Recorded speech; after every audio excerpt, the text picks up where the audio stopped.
What's going on, wrestling family? TNA is back, baby. TNA. But I got a couple questions. Now, before we get into it, go ahead and hit that subscribe button and the bell next to it to get an update every time I upload a video. New viewers, I don't usually record from the car, but I just got home. I did watch Bound for Glory last night, guys. And believe it or not, I watch a lot of Impact. I go to a lot of Impact shows, especially Bound for Glory. I didn't get to go this year because I had to take care of some things. But as I said, at Bound for Glory, they made a huge announcement that Impact is going back to TNA.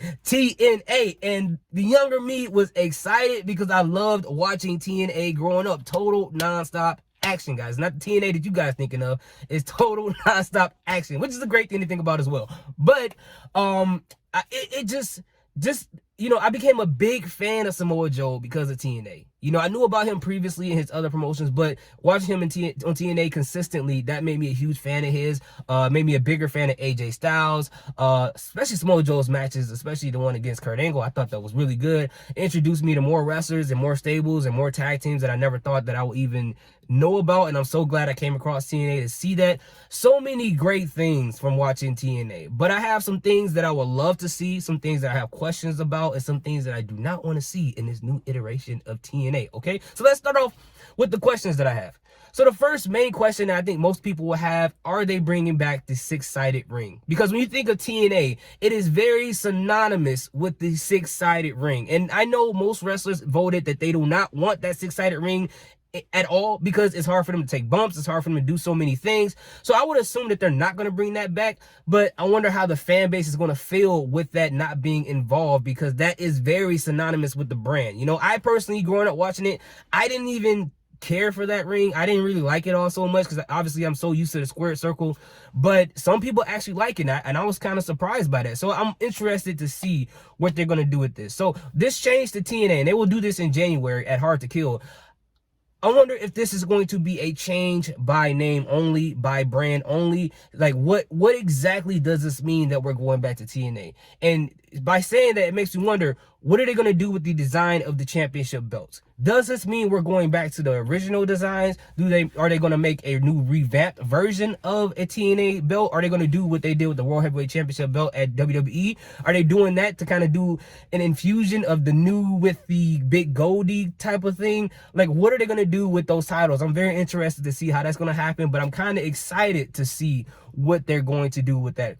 Also, it makes me wonder, are they going to try to bring in other wrestlers that were involved in the TNA days? That's the thing, because if you're going to name it to TNA, I'm fine with it if it's by name only. If it's just a new skin, you play in Mortal Kombat 1, you're using a skin from MK3. It's not necessarily that they're back to being that old character. They just wearing a skin. So I'm wondering if that's going to be the case with them changing back to TNA. I wonder if that's just what they're going to do. And if that is the case, I'm fine with it. I'm not upset with that at all. I'm just into the nostalgic parts of that. Okay, so those right there are the biggest questions I have. The things that I would love to see is for them to bring back Lockdown. Okay, because Lockdown, they were supposed to have it, I think, about 2 years ago, but because of COVID, they stopped it, and they haven't had a Lockdown pay-per-view since. And Lockdown was one of my favorite pay-per-views back in the TNA days.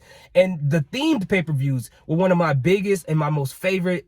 I'm not even saying proper English, but it's some of my favorite things to watch in TNA, and I hope they get back into bringing more of that, and then also inventing some new ones. I think that'll be an interesting thing to see. I think the other thing that I would love to see is to see other people who were part of TNA to come back around. Hopefully WWE kind of opens the door a little bit. It'll be great to see AJ Styles have a match at a Bound for Glory, or at a Hard to Kill, or at a pay-per-view, just for the nostalgic factors, just to have him be involved. And I think that'll be great. I think it's obvious that Samoa Joe is going to be involved in it. It's just going to happen. AEW is pretty open with those things, so expect to see Samoa Joe. I'm wondering if Sting's going to try to have a match before he retires. He's pretty up there, so I doubt that. But it'll be great to see maybe like a Mia Yim have a match at Impact. I'm sorry, at the time it will be a TNA, because she was there as Jade. She doesn't have to take on the Jade persona, but it'll be great for her to go there and maybe have a match against Trinity. It'll be great to see Gail Kim to have a match against Trinity, maybe for that Knockouts Championship belt, just to kind of give Trinity a little bit more, reputation, I guess, for lack of a better term, for her holding the title, to help her have a historic moment. I think changing the Impact, or changing back to TNA, is absolutely great. you know, especially for her, because all the people who watched it as a kid can come back to the show and she's holding the championship belt. She's going to get a lot more eyeballs. And I did a video before, like probably months ago, where I said that, hey, going to Impact is going to be one of the greatest things for Naomi's career, or Trinity's career, I'm sorry. And with them changing back to TNA, if she's still holding the title at that time, I think that's going to be a great look for her. As long as she performs, she does, you know, a great job, I think it's going to be great for her. You know, and I'm personally happy for her. I just am. I'm happy about her. Now, here's the other things that I kind of don't want to see, or I'm kind of have some like concerns about. I don't want to see so many of the WWE references. I know back in the day we had Shark Boy. It was entertaining, but right now to have somebody like that, if they bring them in to like maybe a match to kind of get them in and out of there, fine, just for nostalgic purposes, but we don't need to have a continual thing with Shark Boy. I laughed at him as a kid because he always made fun of Stone Cold Steve Austin. He had the he impersonated him and things like that. But doing WWE references over and over at this point is completely unnecessary. We don't need the fat oily man to come back, and I'm not calling him fat. That literally was his name back in the day. But at the end of the day, guys, at the end of this long-winded video, I'm excited about this. And I kind of feel like, and here's my only gripe about this, I kind of feel like they announced it a little bit too early, because if they're going to make the change in January, I feel like October is a little early to mention that. I would have felt like the announcement probably should have happened somewhere in December, because a lot of people just, you know, don't have enough attention span to remember what happened 3 months ago. You know, maybe when they hear it again, a lot of people who have nostalgic ties to TNA will probably come and check it out. You obviously got to have Kurt Angle come in and say something. You got to, like, you know, it's just so much stuff that I don't understand what this means, but it also at the same time weirdly makes me more excited about what's about to come. And just the history behind TNA and how they're going to try to build on that legacy, I can't wait to see it. I think Impact now handles and builds their wrestlers a lot better than they did back in TNA. I think the storylines and things are a lot better than it was at TNA. And I understand that TNA was a different time period for entertainment.